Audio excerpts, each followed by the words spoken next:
If I can. Your last, Avot, he said. All right. So we're going to start today with Pirkei Avot, Mishna 8. Okay.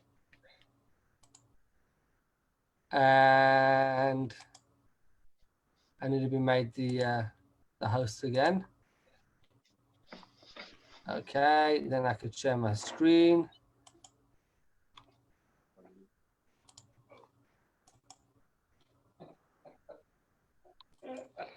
You're a bad boy, David.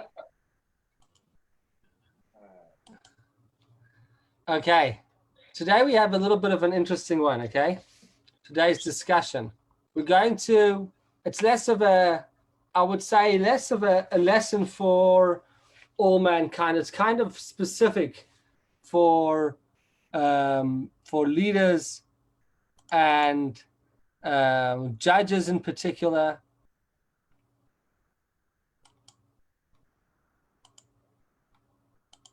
Okay, so I'm right over here. Number 8. Now, we're going into our third pair of pairs, our third set of pairs. In this time, we're talking about in that same era, which was the second temple. This is, when we're talking about this era, this is just post the time of the Hanukkah story.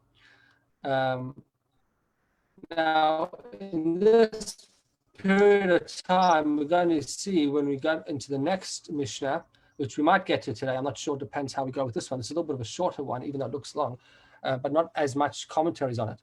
And what happens over here is that in the previous generations, the story of Hanukkah has occurred. And when the story of Hanukkah occurs, just before the story of Hanukkah, Judea is ruled by foreign rulers. So it's mainly the Romans, or prior to this, so after this, is the Romans, but prior to this is the Greeks, right?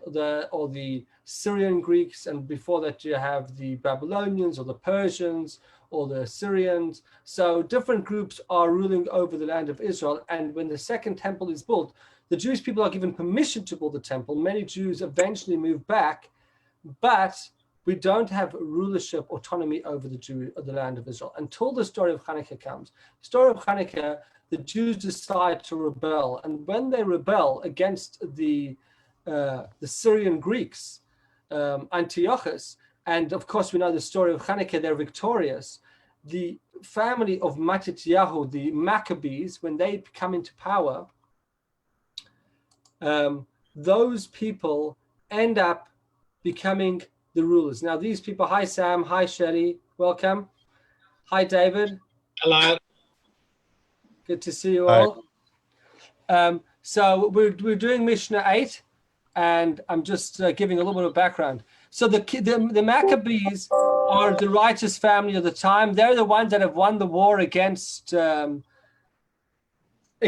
Greeks, against the Hellenists, and now there's suddenly this opportunity for a leader or a king within the Jewish people, because now they are becoming autonomous leaders of the land of Israel, which, as I said, they weren't for the first 100 or so years or 200 years while they were in the land of Israel with the second temple. So as a result, there's this void. Who becomes the leader is a guy by the name of Shimon Hashmonai. That was one of the brothers of the famous one was We can't hear you properly, Rabbi. We can't hear you properly. Yeah, can't hear. Can't hear you properly. Can't hear me. Was it better before, or did it cut out? No, it's better. Now it's better? It is. Okay. Let me know again if you're having issues. I don't know. Maybe I'll go on to the other Wi-Fi. I've got two Wi-Fis going over here. Okay. So what ends up happening as a result is there's this issue that we have. The leaders now, the ones that people want to lead is the Maccabee family because they saved the day. They were righteous people. The problem that they have is that they're also Kohanim. Now, Kohanim are not supposed to be kings. Where are kings supposed to come from? Which tribe? The tribe of Yehudah. Kings and leaders of the Jewish people are supposed, of course, in the Second Temple, most of the tribes are gone, according to most opinions. We've lost a lot of the tribes, but we have the Judah that we call Jews because we have Judah, and we have the Kohanim, the Levites. And these people from the tribe of Levi, they're not really supposed to be the leaders, but anyway, by default, they end up becoming the leaders. The son, Shimon's very righteous. His son, Yonasan, is righteous. But the next generation, they start to be less righteous. And there's a man by the name of Alexander Yanai that ends up becoming the king after his brother dies at a young age. And Alexander Yanai marries his brother's wife. And this Alexander Yanai is not a good guy. He ends up becoming a Sadducee. A Sadducee is a person that doesn't belong on the oral Torah. And as a result, he ends up killing many Jews. And we'll talk about it more because this man, if you look on the screen, this man, Shimon ben Shotach, who is the leader of the time, his sister was married to the first brother, okay, the first king. That brother died at a young age. He wasn't such a bad guy. He wasn't the greatest guy, but he wasn't such a bad guy. So the leading rabbi's sister marries the king, so to speak, at the time. But when the king dies and without having children, there's a law called Yibum, which basically means, we call it levirate marriages, that according to the Torah, if a man dies without any children, then his wife is allowed or should go and marry the brother. So the wife marries the brother. But the problem is the brother is not a great guy. And as a result, he ends up killing thousands of the scholars and sages at the time. Why? Because the Sadducees were the people that didn't believe in the oral Torah. They wanted to destroy the rabbinate. And because he becomes a follower of them, he ends up eventually killing many of them. One of the few to survive was Shimon ben Shatach. Why? Because his sister was the queen and she manages to save him. I'll talk about this more next week when we get into the story of Shimon ben Shatach. But this story affects this man, Yehuda ben Tamai, who's the other leader at the time. He also, he's a very righteous man. He's one of the main leaders.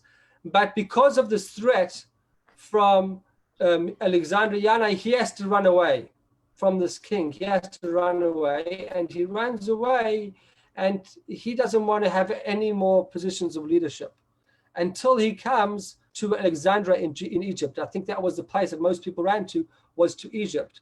And when he comes to Egypt, over there, he doesn't want to be a leader. He wants to, so to speak, just be kind of inconspicuous and in hiding out of humility.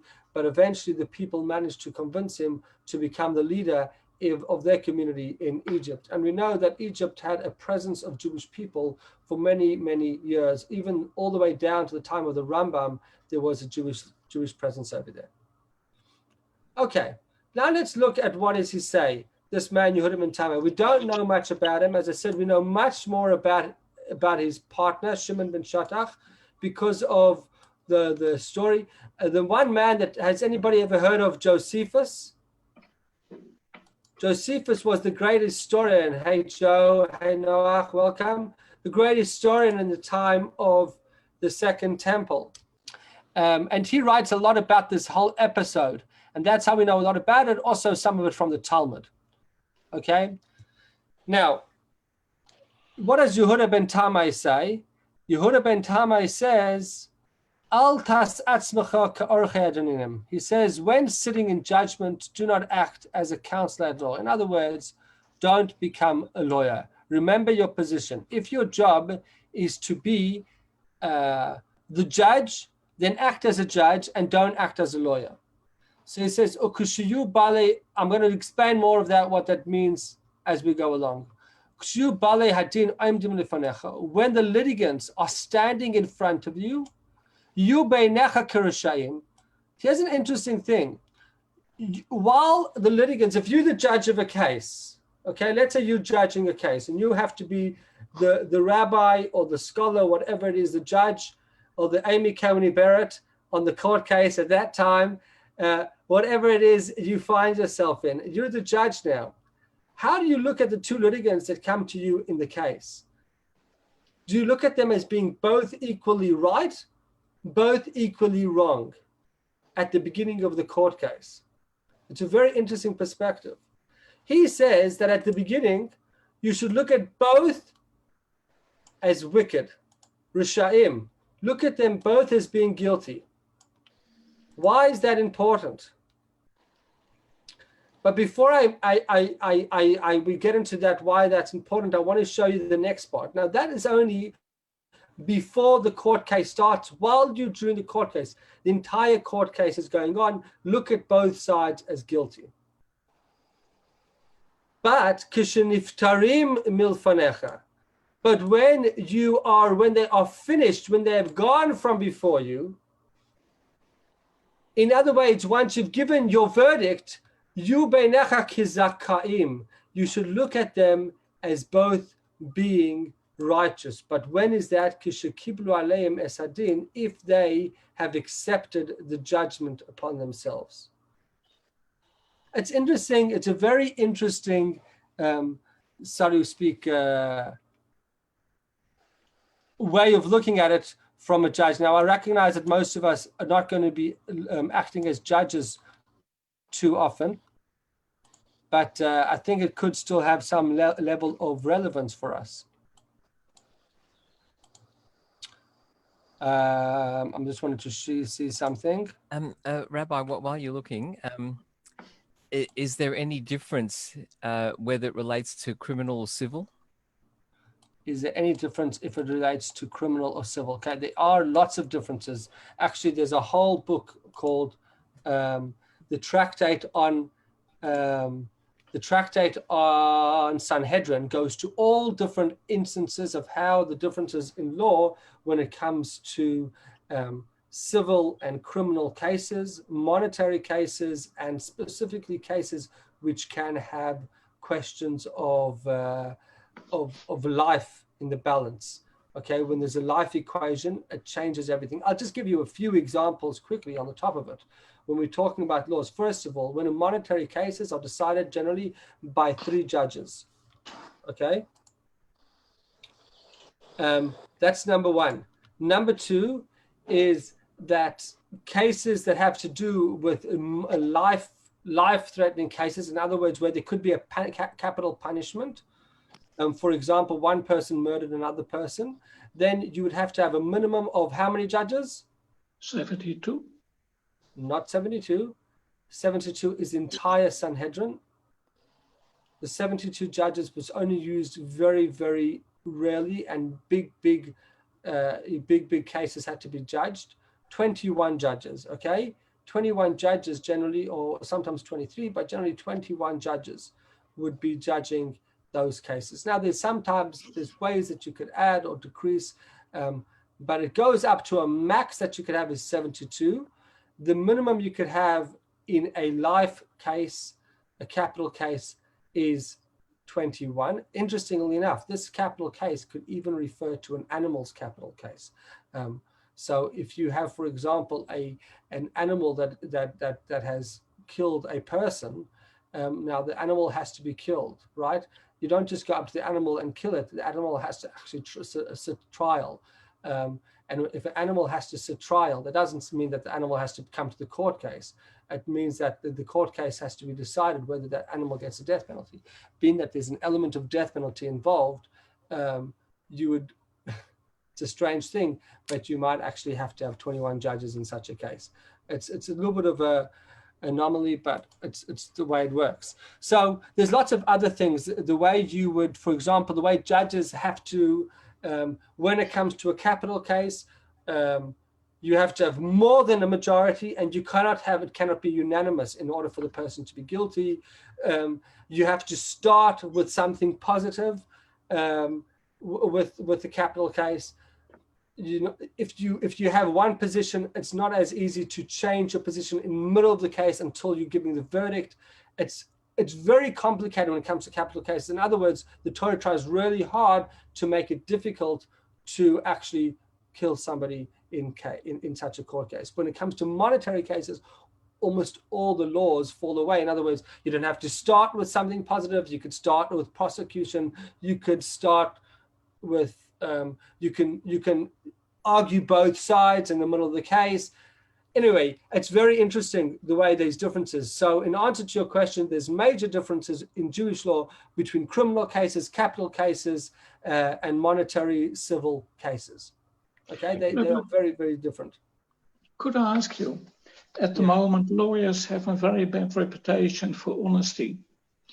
Does the same apply for the lawyers at the time? And therefore, they're found guilty at the beginning of the case because they twist the truth in favor of their client.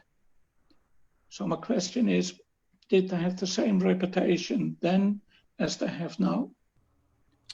Okay, I don't have the answer to that question, to be honest. But what's important to remember is that this very Mishnah actually talks about exactly what you're saying, because it tells us right at the beginning, if you're the judge, don't be a lawyer.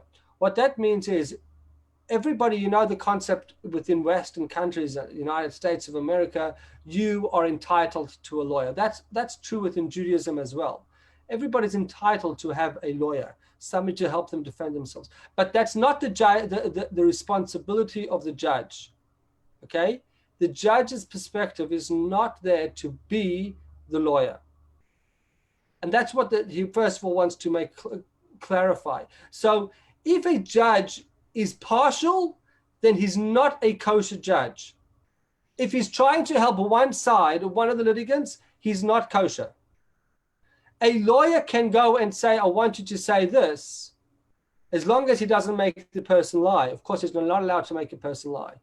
So he's telling you, don't tell the person what to do. However, you should know that Rambam states on this Mishnah, he says, what that means is that we shouldn't be going out of our way to make people say something which may cause them to lie. We have to be so careful that our words that the judges say don't cause the person to lie.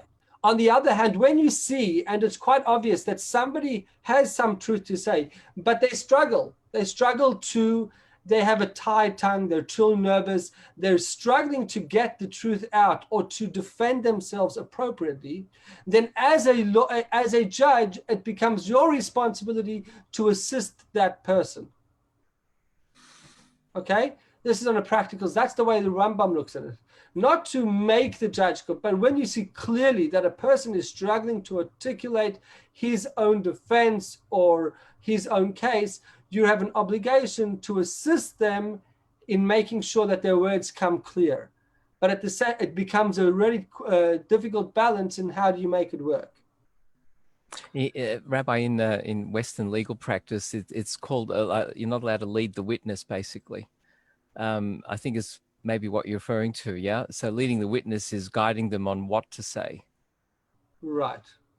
Yeah, so that's forbidden, so the other lawyer can object if a witness is being led. But my understanding is that Western law all originates from Jewish law anyway. 100%. I would think so. Is anyone on the forum at the moment in this session, has anyone studied law? No lawyers? Wow. Watch it, but I Is this a Jewish group? Well, lawyers, yeah, this is, okay, let's go a little bit further. No disrespect, but this is the Brayside Jewish group. This is not the North Caulfield Jewish group. Thank you, Mark. The Brayside and Bentley, yeah, we have. So it's going to be a little bit tricky to find lawyers down our way. So he says like this: when you judge a person, you have to say. He's saying like this. If you look at the words, I want to share the screen with you quickly again. Show you some interesting things within the words. Look at these words. He says, Al tas atzmacha ka'orchei. Don't make yourself like a lawyer. So the commentaries say something like this. Do not act as a counselor in law, but in the Hebrew it sounds much better. What that means is, when we judge ourselves, somehow we find all these type of ways to defend ourselves. But when somebody else does something wrong, they're totally guilty, right? When it comes to ourselves, there's a statement in the Talmud that says, Adam karov eitzel atzmo. He's close to himself. We're always finding ways to defend ourselves. But when somebody else does something wrong, we're not so quick to judge. And the Torah wants us to tell us the other thing. Don't make yourself a lawyer for yourself. You don't always have to defend yourself. What's the problem? Because how are you ever going to change if you're always trying to defend yourself? If you're never trying to improve and somebody tries to criticize you, of course, criticism has to be done appropriately and by the right person. But if you're always going to be the defender of yourself, you're like lawyer number one for yourself, you say atzmacha, you're a lawyer for yourself, then your problem is you'll never be able to improve because you'll never be able to be influenced by others. So you have to be open to criticism. Okay? That's one of the ways of looking at it. Can I just add something to that? What you say makes perfectly sense. On the other hand, you know your own situation better than anybody else. And if you manage to try to be objective, then you give all the relevant information to the judge better than anybody else can. Yes, that's true. That is true. You do know yourself better than anybody else, but you're also the most subjective. And therefore, it's very important. We spoke about this the other day, the importance of really having somebody that's really objective and not so subjective to be able to help you when you've got to make those difficult decisions. And sometimes you need that outside criticism or feedback to know the truth. People that close that down, unfortunately, it's a very they struggle. They really struggle to grow in life when they're not open to criticism. Is that why we get married? 100%. That's right. So thank you. 100%. We get married and it helps us really figure ourselves out. Okay, I want to talk to you about the other few points that we mentioned over there. And he says that why are we looking at everybody as being guilty when they start? The main reason to be guilty is because we want to be able to judge them properly, which means to look at the full spectrum of all the issues. If when you suspect somebody's guilty, when you're a little child, I know that my little kids, sometimes you kind of have this feeling that they're guilty, but you're not 100% sure. So when you suspect that you're guilty and the kid says, no, I didn't do it, innocent, then what ends up doing, you end up prying and prodding a little bit more, and you end up finding it easier to get to the truth. But if you, from the start, consider that person to be innocent, you kind of do half a job, and you assume innocence doesn't allow you to do it. So if you take both parties and look at both parties as being guilty, it means you'll leave nothing unturned. Every single aspect of the case you will unturn, and you'll say, you are guilty, I have to find out where you're guilty, and that's how you'll get the truth. There's another point to this, which is, according to Jewish law, when a judge has witnesses, the way it works is you're only supposed to believe two witnesses. According to Jewish law, there's no such thing, there's one witness and he's the witness and he knows, or you always need two witnesses. Now, the problem with that is that sometimes there was only one witness, right? Many cases only have one witness. So what do? So the way it's understood to mean is that even though there's only one witness, we still want you to recognize that it's likely that that witness is telling the truth. So don't say, Jewish law, only one witness, we can't believe you, finished. So what the Torah says, look at that person as being guilty and that witness is testifying against them, and push until the person will admit from themselves. In other words, not having enough witness shouldn't be a way that the person is able to avoid prosecution.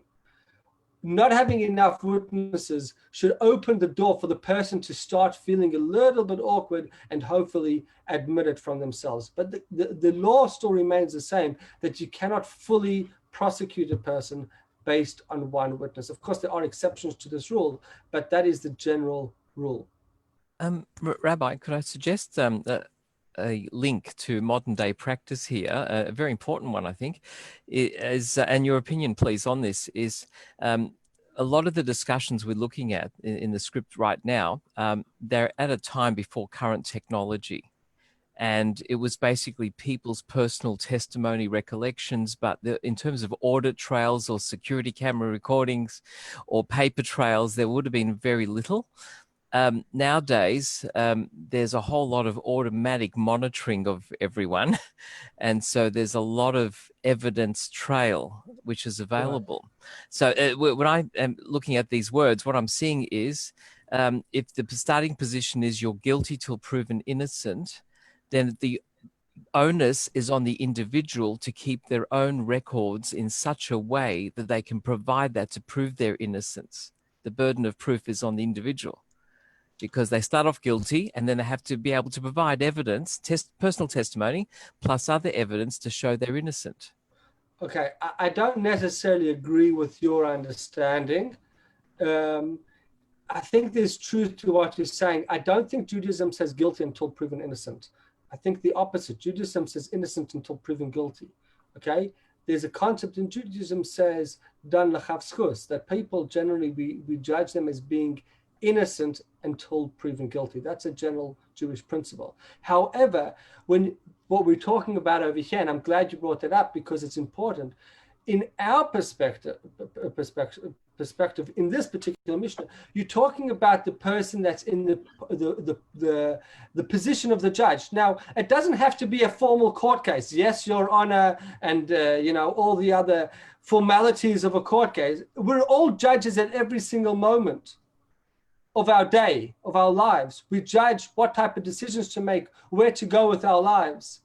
And the point is that when we're researching something and we want to make a decision, start with looking at things in sort of a critical fashion in order to have less, don't just, everyone's innocent, all good, and I'll just start a partnership with this guy. He must be great. I just met him on the net and he's going to be my partner, and I'm going to give $1 million into his business. I think that's probably not a healthy way to go, but that's an example of where we're making judgments.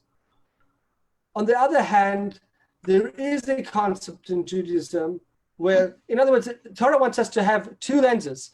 We recognize that people are always innocent until proven guilty. You could only say someone's guilty unless you got proof.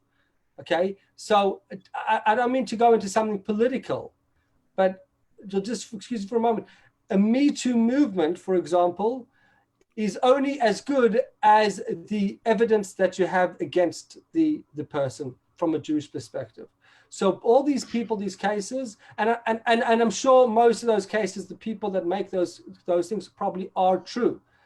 But we also know lots of cases where people just use it against other people to blame. That's the problem. Because we don't want that to happen, therefore people we generally consider innocent until we have proper proof of guilty. Now, what happens if you don't have enough proof? You don't have enough evidence, but the judges are quite certain that the person's guilty. So then they have to do other things, and that's what we do. We look at the person and say, you're guilty, and I got to find a way to make the person admit it. And that's the role of the judge. Okay, so the judge has to use his common sense and say, this is what the person is. But here's the thing. When the court case concludes, no matter what the outcome is, we look at the people go back to their status of innocence. And that's what it says. When the case is over, people have to retain their innocence. And I think this is an important message, because in our lives, sometimes people come out of out of a situation where they messed up, they did something bad, sometimes they did something awful, something criminal, and whatever it is. The Torah says, even when somebody has done something criminal, they're guilty. At the end of the court case, they've accepted it. They've gotten punished for it, whatever that punishment consequence will be, whether it's lashes or jail time, which is not really a Jewish concept, but there is place for it within Judaism. It's not a Torah concept, it's a rabbinical concept, or whatever the penalty is, it's a fine, whatever that penalty is. At the end of the day, the person returns to a status of innocence. It doesn't mean that you're stupid, that you take your child and give him over to a child abuser because he's gotten the punishment and now he's accepted the law. And now that's not what it means. It means that in your mind, you have no right to longer to judge that person and say this person still remains guilty. And this is a very important concept within our lives, within the world that we're living in today, where we have this situation where somebody has once done a crime and they remain guilty for the rest of their lives, and they can't be trusted, and there is such a concept within Judaism. But in general, even if a person has been proven guilty, there's always the second chance, the place for rectification. And I think that's the really important note over here. That when the course is over, they have to have a position of rebirth and restart and be able to go back to where they came from. May I add, Rabbi, it's a very hot topic at the moment in Western law under the heading of spent convictions. So when people have done the time, but then they're held back from rehabilitation because the black mark is still on the record.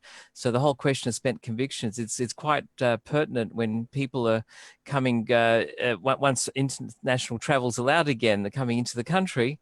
But if they've got a black mark on their record from a crime from 20 years ago, that could actually stop them getting a visa. And a lot of people feel that's very unfair. Right. And I think in general, I don't think it's a Jewish concept. Yeah. Judaism does not believe, Judaism fundamentally believes in the concept of second chances. As I say, it doesn't mean acting, negligent and just allowing these people to be put in dangerous situations that they may succumb to whatever issue they succumbed to before. But it definitely doesn't mean that if you see a person has changed, then there's definitely a reason to stop doubting that person.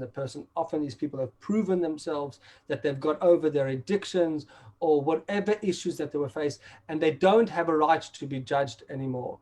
And this is not just it's from straight away. And our court cases, I think, and this is the Jewish process, we don't really believe essentially in jails. Okay, and it's not a jail discussion for today, because jails don't necessarily rehabilitate people. In most cases, unfortunately, most people come out of jails worse off. If jails, we believe in rehabilitation, not in simply locking people away, all right? Because essentially, as I said, there is a space for it when you see that somebody is a psychopath and there's no way to return. We believe much more in rehabilitation.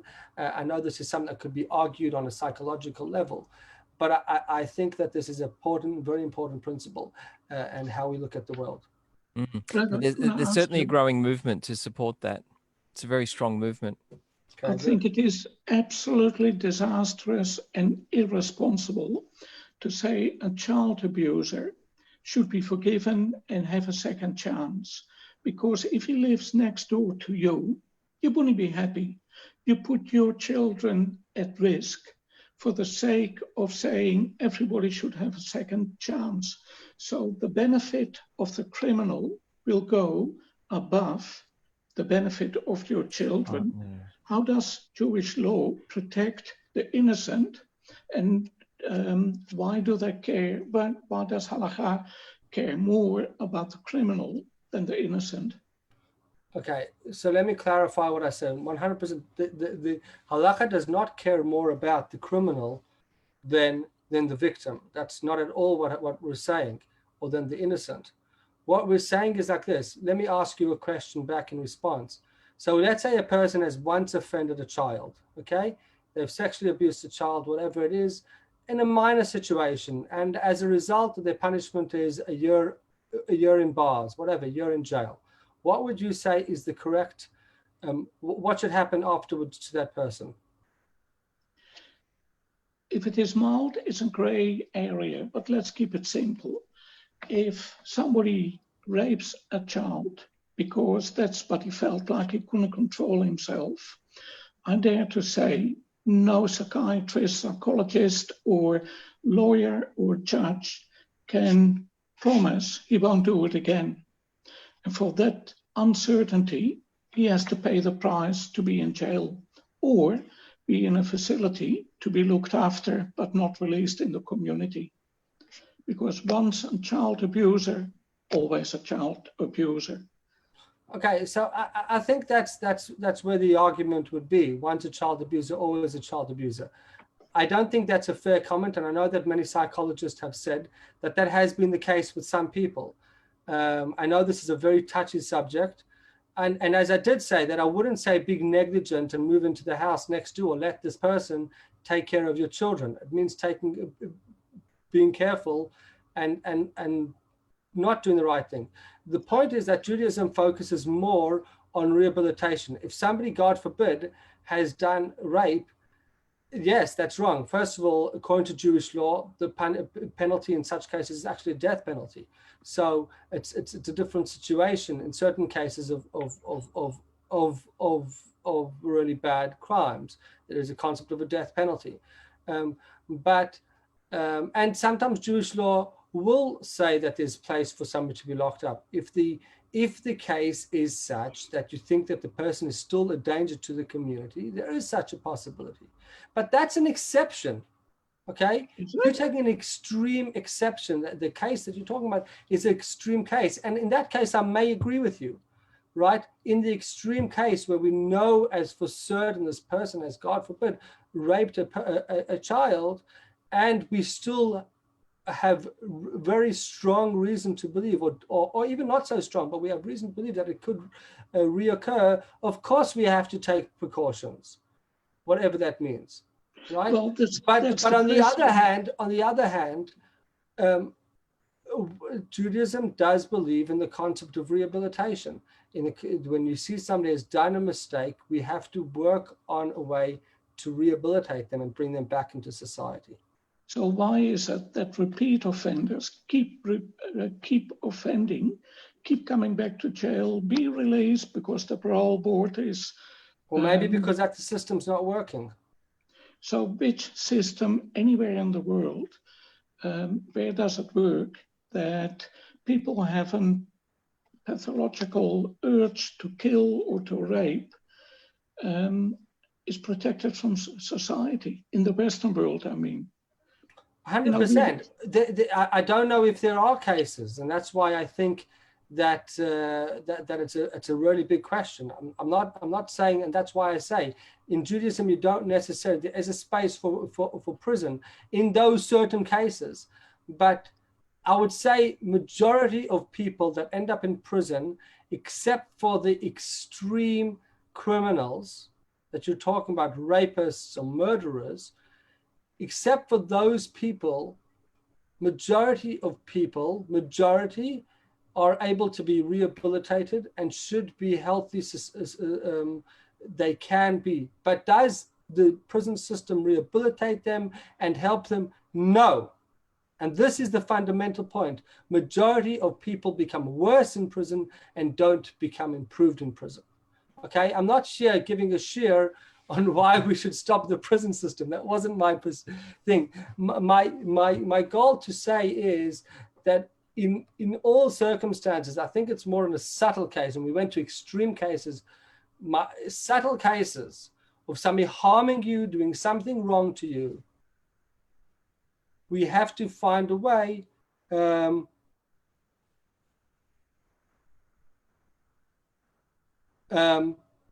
I think we do have to, thanks David, I think we do have to find a way to help people get to get to another level. So I think we have to find the right balance. I don't necessarily believe Listen, prison system is what we have. We take them off the streets when they're a danger. You're 100% right. Majority of people come back, not majority, a big percentage of people, they recommit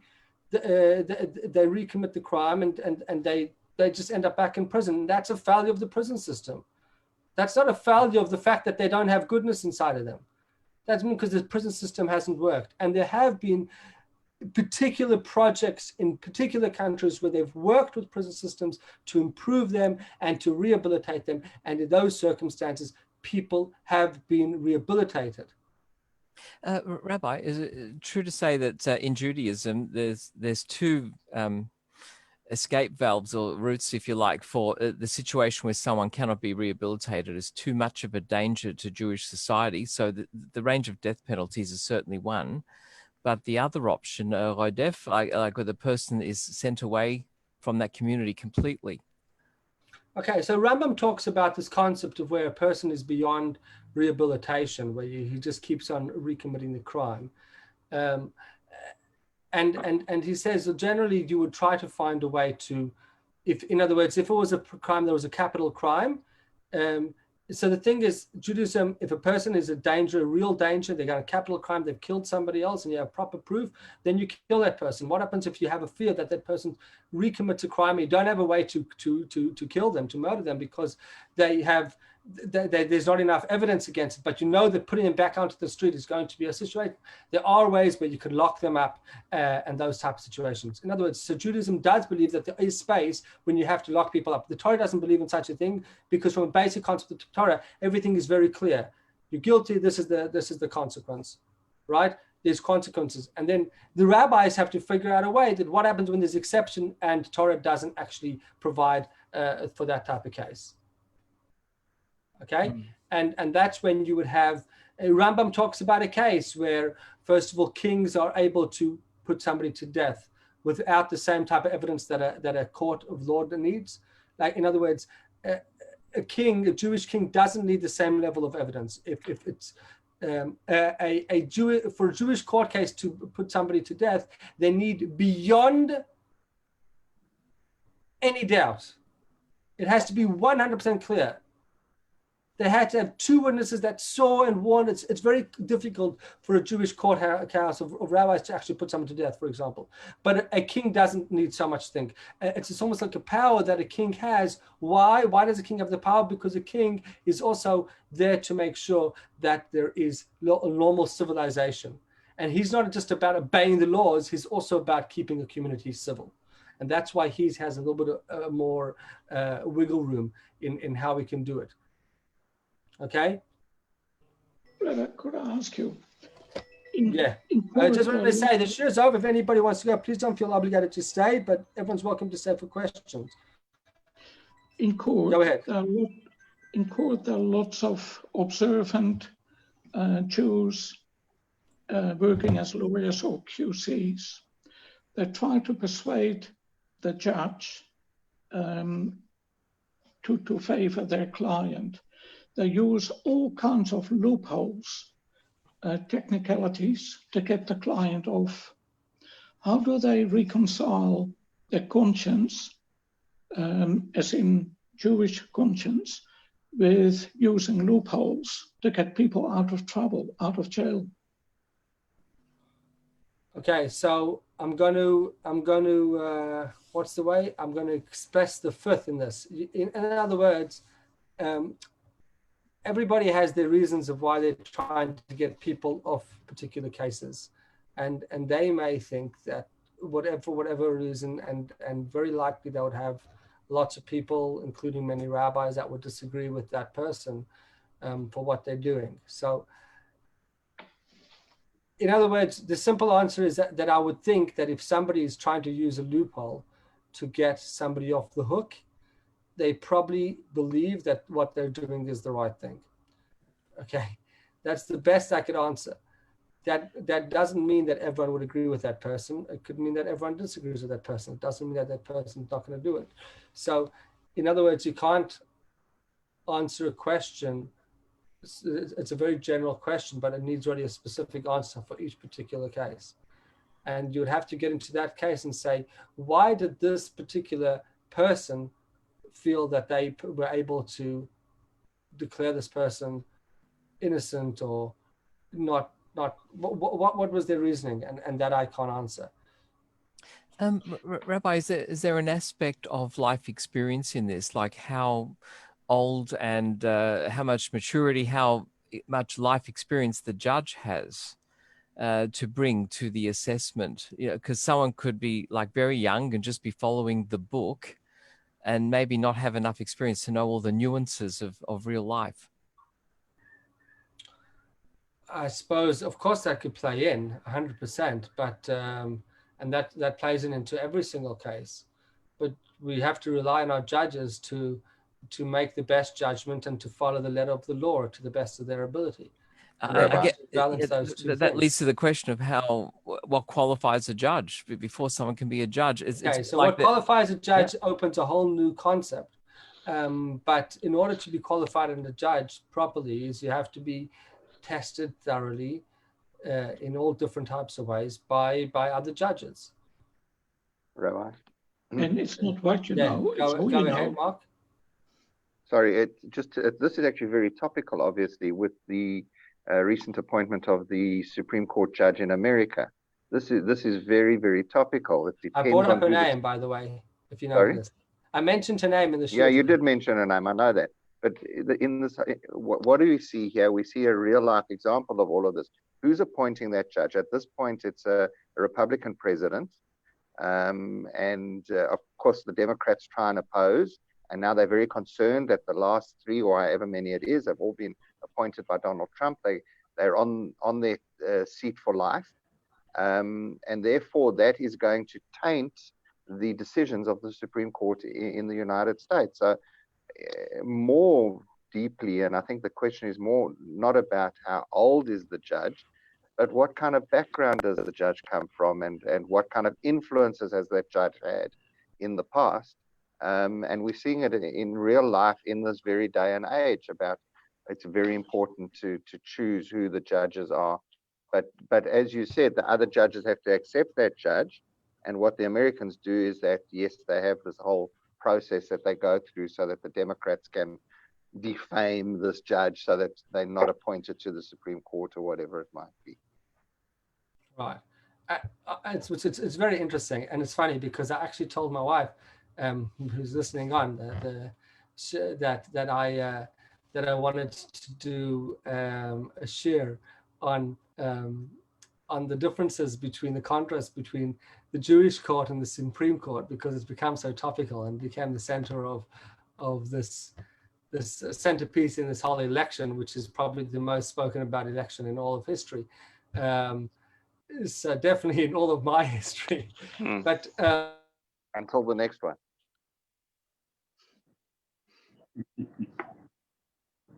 We've lost you, Rabbi.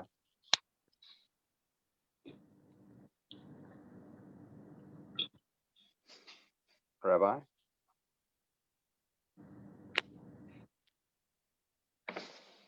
And this whole hello? Rabbi? We can hear you now. You can hear me now? Sorry. I'm using my phone internet because my house Wi-Fi was having issues. As I said, I wanted to try to contrast all these things, and it didn't end up happening but it's happened by accident this year. I was afraid to do it. But also you contrast the way the Supreme Court in America is appointed through the senators, and it has to be appointed by the. But on the other hand, you say, well, that's the way their constitution works. I would think that the way judges are appointed, I don't really know how the High Court in Australia appoints judges. It's definitely not the same way as they appointed in America. It's very different from my understanding. It definitely does not have the same type of fanfare around it. But it shows you how crucial judges are and what an important role they have within the government. And that's why when you look at this law, this particular Mishna, I looked at it, I was like, well, there's so little commentary on it. And that's because you would think, well, there's so little commentary on, it's just for judges. But at the end of the day, it really is practical to the way we we run our lives and what type of impacts they're going to have on society. Mark, was there anything specific question that you had about the connection? No, I'll just check I'm not on mute again. No, not at all. I just think it's very interesting that we're talking about this and what constitutes a judge, and how does somebody get into that position of ultimate power. The whole thing, I didn't speak about it earlier, but the whole story about child molestation and everything is also very topical, because there's a certain individual in our community who's been down that path and has spent time in prison. And I have to say, I was very interested. I know David. I know David very well. And his comment at the end was his typed comment about that everybody deserves a second chance is very typical of David's kumbaya attitude to the world. I have a very different, more right-wing view on the world. But at the end of the day, maybe the middle ground is to say we should trust past offenders no less. Sorry, we should doubt past offenders no less and no more than somebody who hasn't been proved at all. As a parent, one should always be very vigilant about who our children are around, whether that be somebody who has no past history or somebody who has a negative past history. 100%. It's a big topic, and I could see that if we were to do a share on it, I tend to think that in as a whole, David's point is correct, and that's the point that I was making, and I do agree with it. But as his point is that unfortunately the exception is the rule, and that's what I think is what against. There's space for exceptions, and I'm not going to get into that particular case of the child molestation. There's space for exceptions, but unfortunately, as David has mentioned, it has become the rule, and that's the problem, that we're not really giving people second chances. That, in my opinion, because we unfortunately have to pander to the lowest common denominator amongst us. Do you think that's correct, or you think that's what we're doing? That's what we're doing, and I think that we have to, because we can't take any risks when it comes to our children, just to use this as an example. And you have to say, there are people out there who just aren't right upstairs, and they do things like this. And therefore, we have to build a world around them. It's unfortunate the way the world works. I think in the Western world, the criminals are more protected than the innocent general public. Again, very, very topical with this whole decision that's being debated in Parliament as we speak about whether past victims of sexual crimes are allowed to talk about their cases. I mean, it's absolutely ridiculous that a person who is the victim, who has been proved to be the victim, cannot mention their case if this goes through Parliament, what they're currently discussing. It's ridiculous. Of course, it's ridiculous. Well, that's a whole different topic. That's a whole different area. But again, it just goes back to what Fritz was saying about criminals have more rights than victims. Well, if you're looking at what's happening in America, and I know this is a whole other worm, but if you look at these people that are being shot by the police, the Breonna Taylor case, and the other guy, what was his name, Jacobs, that was shot 7 times and whatever it is, and here you have, people like Kamala Harris saying, this is a great guy and I'm so proud of him. Meantime, he has a serious criminal record of rape and things like that. It maybe, so it does open a whole big can of worms. Are we, whose side are we on? And as I say, to a certain degree, we have to, I think things have to be more nuanced than they are. I think generalizations are generally not good. So I think that Judaism has a lot more of a nuanced approach if you were to study it. Rabbi? Than secular. Sorry. Than secular law. But I'm not a professional in secular law, so I don't want to really say we're fortunate to have a modern test case, the State of Israel. So I'm thinking how they navigate this. They have all the court systems and they also have Jewish law. Right. That's a whole interesting discussion as well, because sometimes they follow Jewish law and sometimes they don't. So generally they have a secular law system, but in certain cases they follow Jewish law for certain things. So it becomes a big, a little bit of a challenge over there. Mm-hmm. All right. Thank you everybody for joining. It's really good, this conversation. I've been enjoying it a lot. And maybe it's a whole discussion that we have to have. But next week, please God, it's going to be after the American election. So who knows what else was going to come up. We don't know what the result's going to be over there, but it's definitely interesting. But either way, we have an interesting Mishna to talk about. Lots of interesting. Maybe I'll start with a little bit of a connection to what we've discussed today. Lovely. And can I ask, Rabbi, my minion? You're so one-eyed. Yeah, my minion wants to know if he's redundant yet. If we're moving back yes, we are moving. We're actually going to be running services in the golf course this week, please God. I'm just trying to watch one of the things they have to run to do. We'll be doing services in Golfwood, in Kingswood Golf Course, the clubhouse. So You just need to get a liquor license, Rabbi. Sorry? Just get a liquor license. You'll be okay. I think we have a liquor license. Well, there you go. Don't need to go to the golf course. Okay. Thanks, Rabbi. Thank you, Rabbi. Thanks. Have a good Shabbos. Bye-bye. Good Thank week. Rabbi, that's Brayside legal opinion. It's not Lincoln legal opinion. Thanks, Mark. Shabbat shalom. Appreciate it. Shabbat Thanks, shalom. Rabbi. Have a I great one. appreciate We'll your see time. you. Thanks. Bye. Bye.